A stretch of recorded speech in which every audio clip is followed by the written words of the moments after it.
اعوذ باللہ من الشیطان الرجیم بسم اللہ الرحمن الرحیم السلام علیکم۔ آج ہم آپ کو حضور نبی کریم صلی اللہ علیہ وآلہ وسلم کی آخری حج کے بارے میں بتائیں گے، تو آئیے جناب بلا تاخیر ہم شروع کرتے ہیں۔ اسلام پورے عرب میں پھیل چکا تھا، یکے بعد دیگرے تقریباً سبھی قبائل اسلام لا چکے تھے۔ ان حالات میں اللہ تعالیٰ کی طرف سے سورہ فتح نازل ہوئی، جس میں آن حضرت صلی اللہ علیہ وآلہ وسلم کو اشارتاً آگاہ کیا گیا تھا کہ آپ کا کام اب مکمل ہو گیا ہے۔ چنانچہ آپ نے وصال سے پہلے تعلیمات اسلامیہ کو سارے عرب تک پہنچانے کے لیے حج کا ارادہ کیا۔ مدینے میں اعلان فرما دیا گیا کہ اس مرتبہ نبی کریم صلی اللہ علیہ وآلہ وسلم خود حج کی قیادت فرمائیں گے، اس لیے تمام عرب سے مسلمان اس میں شریک ہوں۔ اطراف عرب سے مسلمانوں کی ایک کثیر تعداد اس شرف کو حاصل کرنے کی خاطر مدینہ پہنچی۔ ذوالحلیفہ کے مقام پر احرام باندھا گیا تو لبیک لبیک کی آواز سے فضا گونج اٹھی۔ توحید کا ٹھانچے مارتا ہوا سمندر حج بیت اللہ کے غز سے مکہ معظمہ کی طرف روانہ ہوئے۔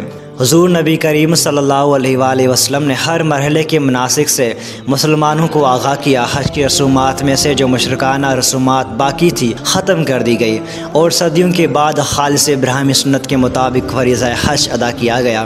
آپ نے مقام صرف میں قیام فرمایا، مقام ابراہیم میں 2 رکعت نماز پڑھی اور اس کے بعد تعلیمات اسلامیہ کو لوگوں کے سامنے پیش فرمایا۔ توحید و قدرت الہی کا اعلان آپ نے کوہ صفا پر چڑھ کر دیا۔ خدا کے سوا کوئی اقتدار اعلیٰ کا حامل و لائق پرستش و بندگی نہیں ہے، اس کا کوئی شریک نہیں ہے، اس کے لیے سلطنت، ملک اور حمد ہے۔ وہ مارتا ہے اور وہی جلاتا ہے، وہ تمام چیزوں پر قادر ہے، کوئی خدا نہیں مگر وہ اکیلا۔ خدا نے اپنا وعدہ پورا فرمایا اور اپنے بندے کی مدد کی اور اکیلے تمام قبائل کو شکست دی۔ حجۃ الوداع بلا شبہ انسانی حقوق کا اولین اور مثالی منشور عظیم ہے۔ اس تاریخ حقائق کی روشنی میں انسانیت کا سب سے پہلا منشور انسان حقوق ہونے کا احساس حاصل ہے۔ حضور نبی کریم صلی اللہ علیہ وآلہ وسلم نے جو آخری حج کیا اسے 2 حوالوں سے حجۃ الوداع کہتے ہیں۔ ایک اس حوالے سے محمد مصطفیٰ صلی اللہ علیہ وآلہ وسلم نے آخری حج وہی کیا، اور اس حوالے سے بھی محمد مصطفیٰ صلی اللہ علیہ وآلہ وسلم نے خود اس خطبے میں ارشاد فرمایا، یہ میری تم سے آخری اجتماعی ملاقات ہے، شاید اس مقام پر اس کے بعد تم مجھ سے نہ مل سکو۔ خطبہ حجۃ الوداع کو اسلام میں بڑی اہمیت حاصل ہے۔ اس منشور میں کسی گروہ کی حمایت، کوئی نسلی قومی مفاد، کسی قسم کی ذاتی غرض یا وغیرہ کا کوئی شک و شبہ شامل نہیں ہے۔ قومی مفاد، کسی قسم کی ذاتی غرض وغیرہ کا کوئی شعبہ تک نظر نہیں آتا۔ ذوالقعدہ 10 ہجری میں محمد مصطفیٰ صلی اللہ علیہ وآلہ وسلم نے حج کا ارادہ کیا۔ محمد مصطفیٰ صلی اللہ علیہ وآلہ وسلم کا پہلا اور آخری حج تھا، اس حوالے سے اسے حجۃ الوداع کہا جاتا ہے۔ یہ ابلاغ اسلام کی بنا پر حج السلام اور حج البلاغ کے نام سے موسوم ہے۔ اس حج کے موقع پر حضور نبی کریم صلی اللہ علیہ وآلہ وسلم نے جو خطبہ ارشاد فرمایا تھا اسے خطبہ حجۃ الوداع کہتے ہیں۔ حضور نبی کریم صلی اللہ علیہ وآلہ وسلم کے ارد گرد 1,24,000 یا 1,44,000 انسانوں کا سمندر ٹھانچے مار رہا تھا۔ 9 ذوالحج 10 ہجری کو آپ صلی اللہ علیہ وآلہ وسلم نے عرفات کے میدان میں تمام مسلمانوں سے خطبہ فرمایا۔ یہ خطبہ اسلامی تعلیمات کا نچوڑ ہے اور اسلام کی سماجی، سیاست اور تمدنی اصولوں کا جامع مرکہ ہے۔ اس کے اہم نکات ہم یہاں پر بیان کیے دیتے ہیں۔ سب تعریف اللہ ہی کے لیے ہے، ہم اس کی حمد کرتے ہیں، اسی سے مدد چاہتے ہیں، اسی سے معافی مانگتے ہیں، اسی کے پاس توبہ کرتے ہیں، اور ہم اللہ ہی کے ہاں اپنے نفسوں کی برائی اور اپنے اعمال کی خرابیوں سے پناہ مانگتے ہیں۔ جسے اللہ ہدایت دے پھر کوئی اسے بھٹکا نہیں سکتا، اور جسے اللہ گمراہ کر دے اس کو کوئی راہ ہدایت نہیں دکھا سکتا۔ میں شہادت دیتا ہوں کہ اللہ کے سوا کوئی معبود نہیں، وہ ایک ہے، اس کا کوئی شریک نہیں، اور میں شہادت دیتا ہوں کہ محمد مصطفیٰ صلی اللہ علیہ وآلہ وسلم اللہ کا بندہ اور رسول ہے۔ اللہ کے بندوں، میں تمہیں اللہ سے ڈرنے کی تاکید اور اس کی اطاعت پر زور طور پر آمادہ کرتا ہوں، اور میں اس سے ابتدا کرتا ہوں جو بھلائی ہے۔ لوگو میری باتیں سن لو، مجھے کچھ خبر نہیں کہ میں تم سے اس قیام گاہ میں اس سال کے بعد پھر کبھی ملاقات کر سکوں گا یا نہیں۔ ہاں، جاہلیت کے تمام دستور آج میرے پاؤں کے نیچے ہیں۔ عربی کو اجمی پر اور اجمی کو عربی پر، سرخ کو سیاہ پر، سیاہ کو سرخ پر کوئی فضیلت نہیں مگر تقویٰ کے سبب سے۔ خدا سے ڈرنے کرنے والا انسان مومن ہوتا ہے اور اس کا نافرمان شقی۔ تم سب کے سب آدم کی اولاد سے ہو اور آدم مٹی سے بنے تھے۔ لوگو تمہارے خون، تمہارے مال اور تمہاری عزتیں ایک دوسرے پر ایسے حرام ہیں جیسا کہ تم آج کے دن کی اور اس مہینے کی حرمت کرتے ہو۔ دیکھو ان قریب تمہیں خدا کے سامنے حاضر ہونا ہے اور وہ تم سے تمہارے اعمال کی بابت سوال فرمائے گا۔ خبردار میرے بعد گمراہ نہ بن جانا کہ ایک دوسرے کی گردنیں کاٹتے رہو۔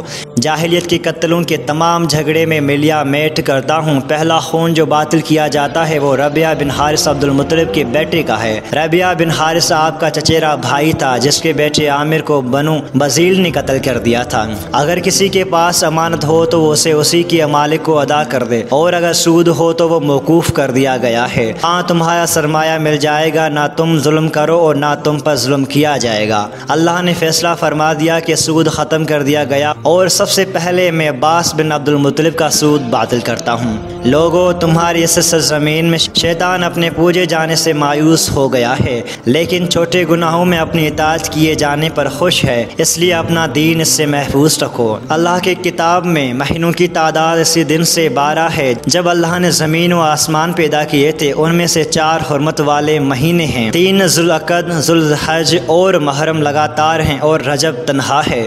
لوگوں اپنی بیویوں کے متعلق اللہ سے ڈرتے رہو۔ خدا کے نام کی ذمہ داری سے تم نے ان کو بیویاں بنایا، اور خدا کے کلام سے تم نے ان کا جسم اپنے لیے حلال بنایا۔ تمہارے حق عورتوں پر اتنا ہے کہ وہ تمہارے بستر پر کسی غیر کو نہ آنے دیں، لیکن اگر وہ ایسا کریں تو ان کو ایسی مار مارو جو نمودار نہ ہو۔ اور عورتوں کا حق تم پر یہ ہے کہ تم ان کو اچھی طرح کھلاؤ، اچھی طرح پہناؤ۔ تمہارے غلام تمہارے ہیں، جو خود کھاؤ ان کو کھلاؤ، اور جو خود پہنو وہی انہی کو پہناؤ۔ خدا نے وراثت میں ہر حقدار کو اس کا حق دیا ہے۔ اب کسی وارث کے لیے وصیت جائز نہیں، لڑکا اس کا وارث جس کے بستر پر پیدا ہو۔ زناکار کے لیے پتھر اور ان کے حساب خدا کے ذمہ ہے۔ عورت کو اپنے شوہر کے مال میں سے اس کی اجازت کے بغیر لینا جائز نہیں۔ قرض ادا کیا جائے، عاریت واپس کی جائے، عطیہ لوٹا دیا جائے، ضامن تاوان کا ذمہ دار ہے۔ مجرم اپنے جرم کا آپ ذمہ دار ہے، باپ کے جرم کا بیٹا ذمہ دار نہیں، اور بیٹے کے جرم کا باپ ذمہ دار نہیں ہو سکتا۔ اگر کٹی ہوئی ناک کا کوئی حبشی بھی تمہارا امیر ہو اور وہ تم کو خدا کی کتاب کے مطابق لے چلے تو اس کی اطاعت اور فرما برداری کرنا۔ لوگو نہ تو میرے بعد کوئی نبی ہے اور نہ ہی کوئی جدید امت پیدا ہونے والی ہے۔ خوب سن لو کہ اپنے پروردگار کی عبادت کرو اور پنجگانہ نماز ادا کرو۔ سال بھر میں 1 مہینہ رمضان کی روزے رکھو، انا خدا کا حج بجا لاؤ۔ میں تم میں ایک چیز چھوڑتا ہوں، اگر تم نے اس کو مضبوط پکڑ لیا تو کبھی گمراہ نہیں ہوگے، کتاب اللہ اور رسول اللہ صلی اللہ علیہ وآلہ وسلم کی سنت۔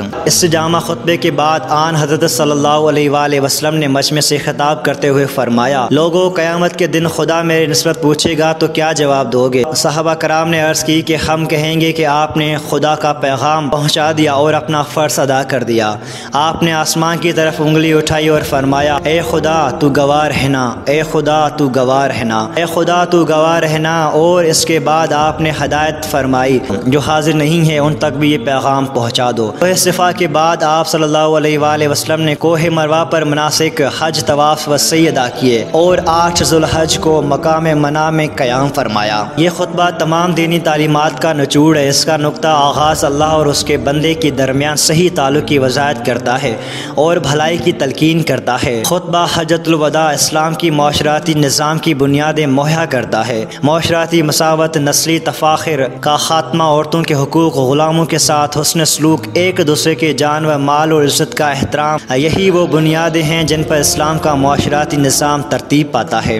اس خطبے نے معاشی عدم توازن کا راستہ بند کرنے کے لیے سود کو حرام قرار دیا، کیونکہ سود سرمایہ دار طبقے کو محفوظ طریقے سے دولت جمع کرنے کا موقع فراہم کرتا ہے، اور ان کی تمام افائش دولت سودی سرمایہ کے حصول ہی کی وجہ سے ہوتی ہے۔ اس خطبے نے بہت سے اہم قانونی اصول متعین کیے ہیں، مثلاً انفرادی ذمہ داری کا اصول، وراثت کے بارے میں ہدایت۔ سیاسی طور پر خطبہ اسلام کی منشور کی حیثیت رکھتا ہے۔ دنیا بھر کو اس خطبے کے ذریعے بتایا گیا کہ اسلامی حکومت کن اصولوں کی بنیاد پر تشکیل پائے گا اور ان اصولوں پر تعمیر ہونے والا یہ نظام انسانیت کے لیے رحمت ثابت ہوگا۔ یہ ہمارے محبوب مصطفیٰ صلی اللہ علیہ وآلہ وسلم کا آخری پیغام ہے اور اس میں ہم ہی مخاطب بنائے گئے ہیں۔ اس کی نوعیت حضور نبی کریم صلی اللہ علیہ وآلہ وسلم کی وصیت کی سی ہے۔ اس کی ایک ایک بول پر حضور نے درد بھرے انداز سے آواز بلند کی ہے کہ میں نے بات پہنچا دی ہے، لہٰذا لازم ہے کہ اسے پڑھ کر ہمارے روحیں چونک ہو جائیں، ہمارے جذبے جاگ اٹھیں، ہمارے دل دھڑکنے لگیں اور ہم اپنی اب تک کی روش پر نادم ہو کر اور کافرانہ نظاموں کی مروبیت کو کلاوہ گردنوں سے نکال کر محسن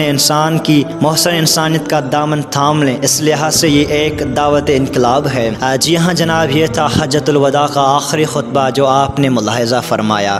کروڑوں درود اس محمد مصطفیٰ صلی اللہ علیہ وآلہ وسلم پر اور ان کی آل پر جس نے حق کا پیغام پوری ایمانداری کے ساتھ اپنی امت تک پہنچایا۔ اللہ تعالیٰ آپ کو اور ہم سب کو اس پر عمل کرنے کی توفیق عطا فرمائے۔ آپ کے سماعتوں کا بہت بہت شکریہ، جزاک اللہ۔ السلام علیکم ورحمۃ اللہ وبرکاتہ۔